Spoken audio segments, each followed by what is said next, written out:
Hello, Dr. Cinema here.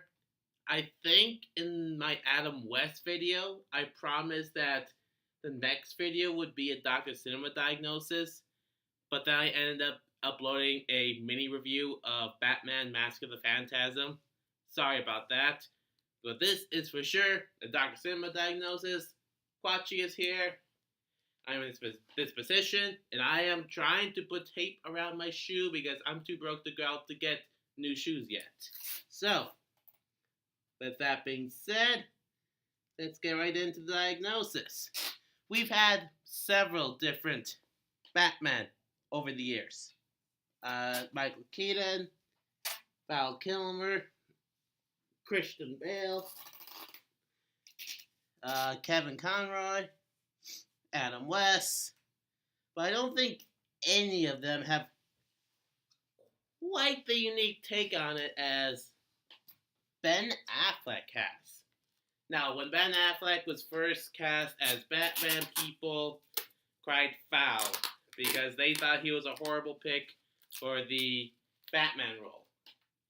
Which reminds me, how come every time a movie casts someone in the lead role, the comic book fans are always going to cry foul? They did it with Michael Keaton, Christian Bale, Robert Downey Jr. as Iron Man, Hugh Jackman as Wolverine. I mean, can't they just all just relax? Because maybe they actually know what they're doing.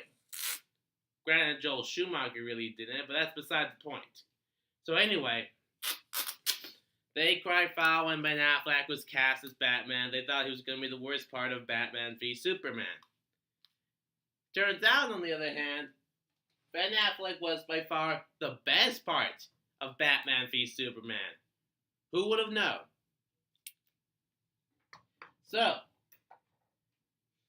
what exactly makes Ben Affleck's portrayal so different from the rest of the Batman we've seen before? Well, okay, so let's take, when it comes to picking Batman, there are usually two camps people fall under: Michael Keaton and Christian Bale. Now, in the context of their fictional story, Michael Keaton's Batman was already Batman about a month before the events of the 1989 film.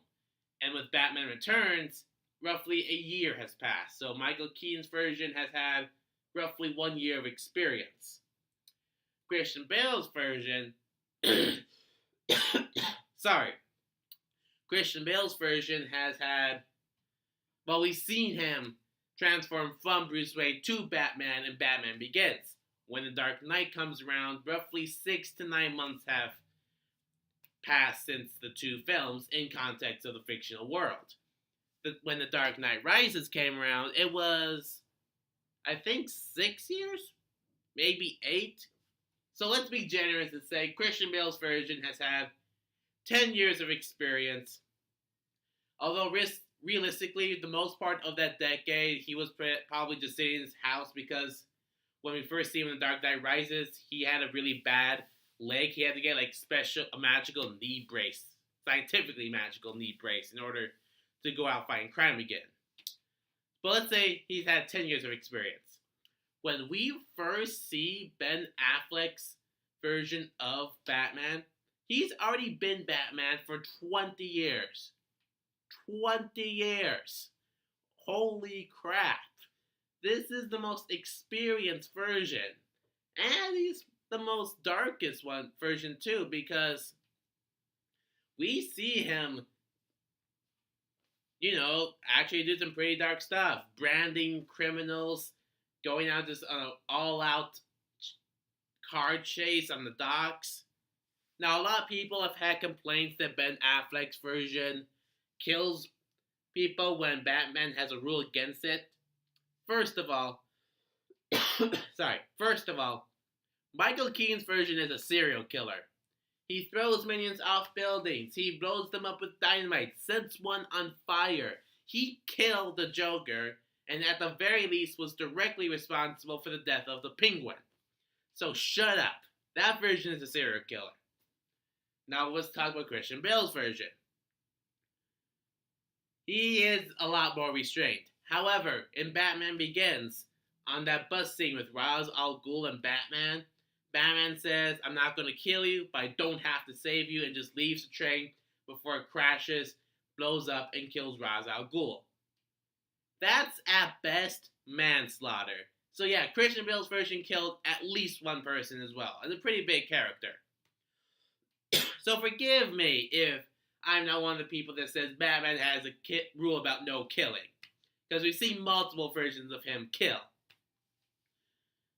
So getting past that, this is the most complex version of Batman we've seen in movies. I mean, there's one scene, no dialogue, he's in the Batcave, and there's the Robin suit in a glass case, and spray painted on the Robin suit is the message, ha ha ha, joke's on you, Batman. We are living with a Batman that has lost a Robin to the hands of the Joker. Oh my god, that must be emotionally destructive on Batman's psyche. In addition to, his Batman's parents being dead. Sorry, throat. And another line, another point in the movie is like, he says, 20 years in Gotham, how many good guys are left? How many stayed that way? And there's another line where he basically says, criminals are like weeds, Alfred. Every time I take one out, another one just grows in its place. This is the most cynical view, the most complex, and the darkest version of Batman when we are first introduced to him in Batman v Superman. However, when Justice League comes around, he's actually kind of got a bit of an arc. Like, ever since the events of Batman v Superman, he has a restored optimism in humanity. Like, he wants to actually be seen as an actual hero again, even going so far as to try to bring back Superman. And even point in the Justice League movie, he's like, he lived in this world, met a woman, fell in love, all that stuff that obviously Batman probably hasn't really had much experience with. I mean, he says that the world needs Superman, but he doesn't really see himself as being all that necessary for it either. This is probably, like I said, this is a very, very compelling, engaging, and interesting version of Batman. He's the most complex, the darkest, and he's probably got the best and most redeemable arc. So he's actually an amazing version of Batman. However, is he the best? Well, in about a week or so, sometime this month, I am going to post a video talking about my favorite versions of Batman. So stick around for that. But other than that, I pretty much have nothing else to say in this video. Anything you guys want to say, Quachi? That's unusual, but okay. So, Dr. Cinema, see you next time.